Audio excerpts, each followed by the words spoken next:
Hi, Bob. Hi, Rob. How are you guys? Doing Hey. great. Awesome. So, we are here to talk about the official Traders podcast, which you two are hosting this season. I've been loving the episodes so far. So, can you tell us a little bit about how the podcast came to be? And for fans who have yet to tune in, what can they expect from the podcast? Yeah, so Peacock approached me and Bob about doing the podcast. Immediately when I found out that Bob would be my counterpart, I was really excited and I said yes. It's a companion podcast. So it basically is a review show of, the hit show The Traders, which is on Peacock every single week. So we bring different perspectives to the podcast and we work together. We're having a great time doing it. We have interviews. There's a review part, and the most important, most famous part, the fashion part of it. Yeah. I mean, I think that out of all the folks from the castle, Rob is probably the person I talk to the most. And then probably maybe next Dylan. And me and Dylan don't talk that much. But I don't know. It's kind of ironic considering that me and Rob were such enemies in the castle. But I think it's truly a story about how through hard work and dedication, any friendship can prevail through it all. Um, and I, Totally. and I had done a companion show before. I'd done the pit stop for RuPaul's Drag Race for about 3 seasons. So, and anyone knows me knows I'm a big fan of reality TV. I have so much respect for the art form. I really do believe that it's an art form. The producers, the contestants. I mean, it is catching real life and real feelings in real time.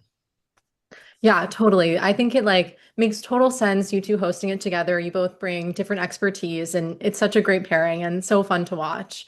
Thank So you. there was a new twist added this season, the secret trader twist. I'm dying to Yes. know what you guys thought of this twist. Do you think it was a good addition to the game or do you think it was unneeded, kind of convoluted? What were your thoughts?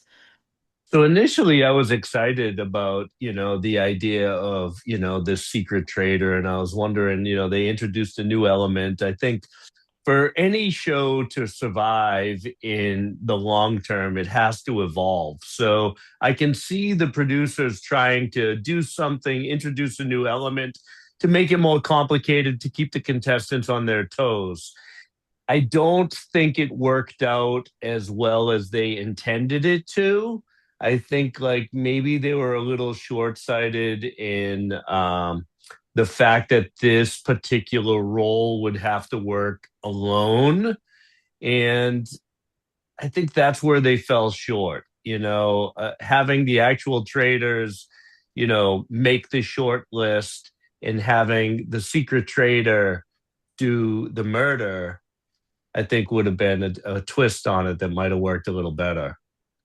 I think at its core, The Traders is such a great show that it's kind of hard to mess it up. You know what I mean? It's like pizza. You could put almost anything on it. And it's still going to be good. You know what I mean? It's cheese, it's bread, it's salt, it's tomato sauce. I don't care if you're putting pepperonis, I don't care if you're putting whatever. You know what I mean? So at its core, the traders, the foundation is so good. This wasn't my favorite twist I've ever done, but I think that maybe if they work on it more and sculpt it out, it could be something. You never know. It seems like a hard role. I would not want to be the secret trader. I'd rather be a faithful or a trader. I wouldn't want to be the secret one. That seems like too much. It seems lonely. Yeah, it's a hard role for sure. I think also picking someone that's not experienced in the world of gaming was sort of like a challenge for that person too. I want to talk to you guys about Colton. Last episode, we saw him make kind of like a crazy move we haven't seen yet on the show of going up to Lisa Rinna, basically being like, I know you're a traitor. I suspect you're a traitor. Let's make an alliance. It didn't go over so well. What did you guys think of that move? Do you think there's a world in which that could work out for someone like Colton, or was it just a total mistake? Yeah, I didn't hate the sentiment at all. As a matter of fact, I liked the outside of the box thinking where like Trader and Faithful could work together.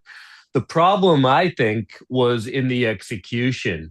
He offered her basically an extortion. He was trying to get her to admit that she was a traitor. And by doing so, it put her on the defensive. Had he gone to her and said, hey, listen, I don't know if you're a traitor or a faithful. I have suspicions, but here's what I want. I'm going to lay off of you. I want to figure out a way to work together. And I'm going to lay off of you and I want to be aligned with you. And maybe later on down the road, if there's an opportunity, if you are a trader, and I'm not saying you are, but if you are, you could recruit me. We could run this game from both sides. That feels more like a viable pitch to someone in her position. That's what I would have liked to see him do. Uh, but he didn't do that. I think he could have been even more devious. I was saying what I think he should have done is go to her and been like, I wanted you to know I suspect that you're a traitor, but one of the producers accidentally told me that you're a traitor. And I feel bad about that. So in the fairness of the game, I'm going to, and I would do it really in the corner, try to hide it from the cameras, make it really look like I'm not on camera. And I'd be like, in fairness of the game, I'm a fair player. I don't want to, so I'm going to stop coming for you. I'll lay off you. And I just want the game to be fair. And then if she admits, I'll be like, got you, bitch. Oh my God, that would have been amazing. I Oh know my you God, this can't is what do you that, guys, we but I need you would on the love show. that. I know that you can't do that. You can't use production in that way, but if you did it like That that, would it have would have been been so so creative and it would have been good. so good. Oh, that would have been so iconic. I would have loved to see that. That's what should have been done. And then who do you guys think is at this point in the game is playing the best game, and who do you think is playing the worst game? Check my Twitter handle. Check my Twitter handle, Nora. I worship at the altar of Candace. Candace is Yes, a Yeah. diva. She's the icon. I love her. That love conga her. line is one of the boldest and best moves in the history of the show. I love Candace. I hated the conga line, but I do think Candace is playing a good game. Yeah. And I'm also on the Rob Rouse Yeah. train. Like I feel like he's playing a great game at this point too. This Yeah. show They're is both. so Yeah. like insidious and like it's because it makes you root for the bad guy. This show, Yeah. when you watch the show, you always want the traitors to win. I don't know what it is Always. about this show. Yeah. It's more fun. It's like the faithfuls, you're like, oh, they're so good. They're so annoying. But True. Um, also, like, there are people that are playing good, faithful games. The problem with playing a good, faithful game is yeah. that it's very boring and it's Yeah, not exciting exactly. to Yeah. watch. Right. So there are people that are playing better, good, faithful games. But like Yes. Bob said, the trader game is the more exciting role. Yes, totally. And last question, kind of the universal question of the game. Do you think it's harder to win as a trader or a faithful? Hmm. I think it's, we've seen it both ways. I think there's a lot.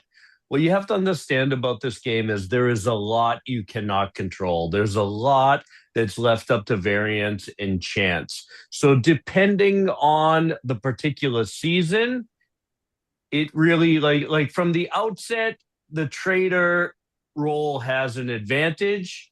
However, depending on what happens throughout the season, you know, either faithful or trader could win. Yeah, I think it depends on your constitution, like how you are as a person, right? The how, like, for example, what you see on TV, if you thought it was awkward in on TV, it was 10 times worse in person. If you thought the argument was big, it was 10 times bigger. It lasted 8 times longer. There was more screaming. Everything because they have to cut it down. They're filming. I mean, they have like however many cameras. They're filming for about 14 hours a day, and they smush it down to 1 hour. They have to, right? So depending on what your constitution is, if you are a person who can't hold secrets and you don't feel good, picking people off one by one, maybe the trader life isn't for you. Yeah. As I famously said about with Caroline, everyone's not made for the third shift. Everyone's not supposed to work the graveyard shift. You know what I Right. mean?